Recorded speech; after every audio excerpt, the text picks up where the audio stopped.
Jai Hind students, class 9th, exercise 9.2, question number 3. P and Q are any 2 points lying on the sides DC and AD respectively of a parallelogram ABCD. Show that area of triangle APB is equal to area of triangle BQC. P और Q क्रमशः समांतर चतुर्भुज ABCD की भुजाओं DC और AD पर स्थित बिंदु हैं। दर्शाइए कि त्रिभुज APB का क्षेत्रफल बराबर होगा त्रिभुज BQC के क्षेत्रफल के। बच्चों देखो, पहले पॉइंट P आया और पहली भुजा DC आई, है ना। तो पॉइंट P है, साइड DC है, तो P होगा DC पर और Q होगा AD पर। तो पहले तो हम ऐसे लिख लें, P होगा DC पर, Q होगा AD पर। ओके, और आपको बताना है कि ये जो ट्रायंगल बना APB और जो ट्रायंगल बना BQC, इन दोनों का एरिया इक्वल है। बच्चों सुनो, हमने इस चैप्टर को शुरू करते समय ये दो चीज़ें पढ़ी हैं। एक है थ्योरम 9.1 और दूसरा है उदाहरण 2, एग्जाम्पल 2। एक्चुअली ये थ्योरम है, मैं पहले भी आपको बता चुकी हूँ। तो यहाँ पर एग्जाम्पल 2 काम आएगा। देखो, ये जो दो ट्रायंगल्स है ना APB और BQC, इनका डायरेक्ट तो कोई कनेक्शन नहीं है, कोई रिलेशन ही नहीं है आपस में, फिर भी इनको इक्वल बताना है। इसके लिए हम क्या करेंगे, एग्जाम्पल 2 हमसे ये कहता है, पढ़ लेना इसको, if a triangle and a parallelogram are on the same base and between the same parallels then the area of the triangle is equal to half the area of the parallelogram. यदि एक त्रिभुज और एक समांतर चतुर्भुज एक ही आधार और एक ही समांतर रेखाओं के बीच स्थित हो तो त्रिभुज का क्षेत्रफल समांतर चतुर्भुज के क्षेत्रफल का आधा होता है। ठीक है, इस चीज का बच्चों हम यहाँ पर उपयोग करेंगे। देखो कैसे, पहले समझ लो। हाँ, APB और ABCD ये दो चीजें हैं, एक त्रिभुज है, एक समांतर चतुर्भुज है, एक ट्रायंगल है, एक पैरेललोग्राम है। ठीक है, इन दोनों का बेस सेम है। देखो AB दोनों का बेस है और DC और AB पैरेलल है। ट्रायंगल का जो वर्टेक्स है ना P, ये भी DC के ऊपर ही है। तो एग्जाम्पल 2 उदाहरण 2 यहाँ पर फिट बैठता है। वो क्या है कि ट्रायंगल APB का एरिया पैरेललोग्राम ABCD के एरिया का हाफ होगा। त्रिभुज APB का क्षेत्रफल समांतर चतुर्भुज ABCD के क्षेत्रफल का आधा होगा।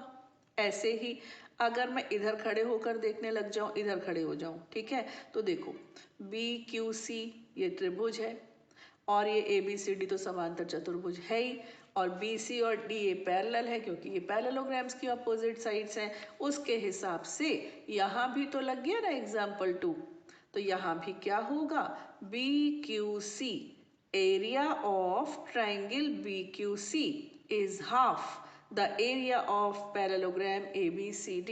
त्रिभुज BQC का क्षेत्रफल ABCD के क्षेत्रफल का आधा है।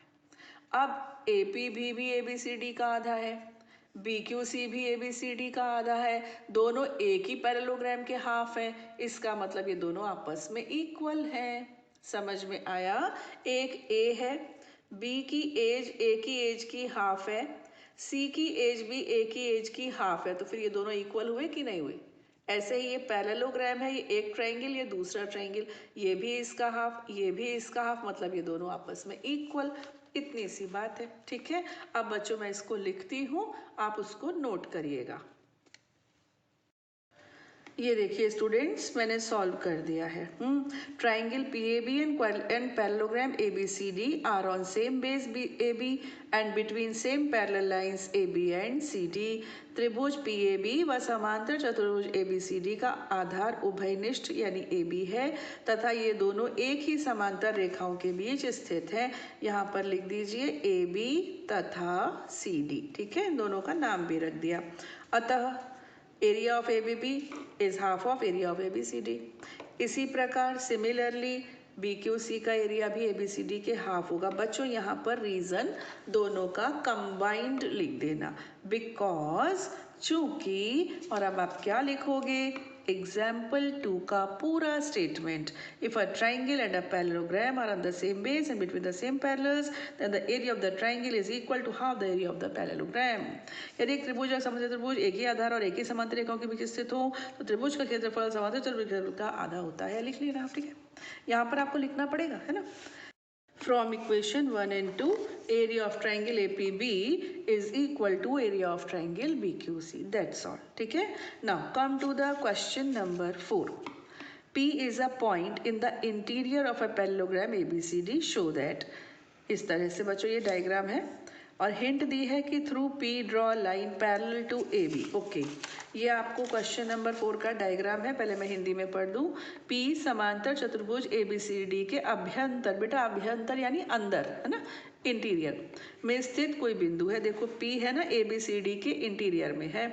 दर्शाइए कि APB मतलब ये वाला, ये रहा APB, okay, plus PCD means ये वाला, इन दोनों का सम, ओके, इक्वल होगा पूरे पैरेललोग्राम के हाफ, ABCD के हाफ। दूसरा, इन दोनों का सम इन दोनों के सम के भी इक्वल होगा।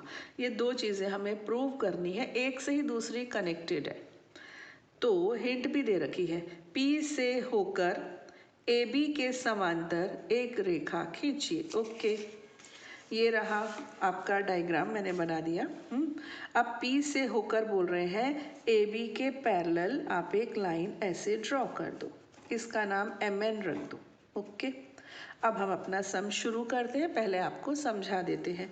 ये हमने कंस्ट्रक्शन किया है, रचना की है, हमने इसको इन दोनों के पैरेलल बनाया है। अब अगर ट्राइंगल ABP को देखो, ट्राइंगल ABP और पैरेललोग्राम AMNB, ये देखो ये दोनों सेम बेस पर हैं और सेम पैरेलल लाइंस के बीच में है। अब एक बात आती है मन में कि ये पैरेललोग्राम क्यों है, ये पैरेललोग्राम क्यों है, तो वो भी हम आपको बता दें कि AM और BN तो पहले से ही पैरेलल थे, है ना। AB के पैरेलल ही तो हमने MN बनाई है। तो जब किसी चतुर्भुज की दोनों विपरीत भुजाओं के दोनों युग्म समांतर हों, यानी कि ऑपोजिट साइड्स के दोनों पेयर्स पैरेलल हों, तो फिर तो वो पैरेललोग्राम होगा ही। लेकिन बच्चों लिखना पड़ेगा, है ना। तो समझो ये हुआ पैरेललोग्राम और ये हुआ ट्राइंगल। अब इन दोनों का बेस AB है। अगर आप उधर खड़े होकर देख रहे हो तो दोनों का बेस क्या है, AB है ना। और पैरेलल के सेम पैरेलल लाइंस के बीच में भी है। तो अभी जो हमने एग्जाम्पल 2 किया वही लगेगा यहाँ पर कि इस ट्राइंगल का एरिया इस पैरेललोग्राम के एरिया का हाफ होगा। Got it. ऐसे ही इसको ले लेंगे तो PDC का एरिया DPC का एरिया MDCN के एरिया का आधा होगा, है ना। इन दोनों इक्वेशंस को हम ऐड कर देंगे और ऐड करने से बच्चों हमको पहला रिजल्ट मिल जाएगा। Got it. अब दूसरा रिजल्ट भी लगे हाथों सुन ही लो। पहला रिजल्ट क्या है कि APB प्लस PCD, ये देखो APB प्लस PCD, इसकी राइट हैंड साइड बना दी इन्होंने, है ना। ये किसके हाफ आया, ABCD के हाफ आया ना। देखो ये ऐसे ले लो या ऐसे ले लो। अगर ये भी ABCD के हाफ आ जाए तो फिर तो दोनों इक्वल हो गए। देखो ना, ये हाफ ऑफ ABCD है, ये हाफ ऑफ ABCD है। अगर ये भी हाफ ऑफ ABCD हो जाए तो बात ना बन जाए। समझे आप मेरी बात को। तो हम क्या करेंगे, इनको भी ऐसे ही प्रूव। अब हम क्या करेंगे, P से जाने वाली और AD के पैरेलल, अब हम AD के पैरेलल एक लाइन ड्रॉ करेंगे। जस्ट अ मिनट, इसको मैं कलर्ड पेन से करती हूँ, ऐसे ड्रॉ कर देंगे। अब देखो ये तीनों पैरेलल है ना। अब मैं ले रही हूँ AD बेस। अब बेस AD है, आधार AD है, इसके ऊपर बन रहा है एक त्रिभुज, हाँ, और एक बन रहा है चतुर्भुज। तो त्रिभुज का क्षेत्रफल चतुर्भुज के क्षेत्रफल का आधा होगा। Area of triangle will be half of area of parallelogram. अब इधर आ जाओ, अब की बार बेस ले लिया हमने BC, हाँ। अब इस BC के ऊपर एक तो ट्राइंगल बन रहा है BPC और एक पैरेललोग्राम बन रहा है, ये वाला, इसका नाम अभी मैंने रखा नहीं है, कुछ और रख देंगे अभी सोचकर। तो ये वाले पैरेललोग्राम का आधा होगा। है ना। अब हम इन दोनों इक्वेशंस को ऐड कर देंगे। ऐड करने से त्रिभुज APD प्लस त्रिभुज BPC का क्षेत्रफल पूरे ABCD का आधा आ जाएगा। Got it. तो अब उन दोनों का एरिया भी ABCD का हाफ था और इन दोनों का एरिया भी ABCD का हाफ है। इसका मतलब इन दोनों ट्रायंगल्स के एरिया का सम इन दोनों ट्रायंगल्स के एरिया के सम के इक्वल होगा। अब बच्चों ने समझाया है बहुत अच्छी तरह से, आपको भी तो आया ही होगा समझ में। अब मैं इनको लिख रही हूँ, उसके बाद मैं आपको दोबारा एक बार समझा दूंगी। Okay, now see it solution बच्चों।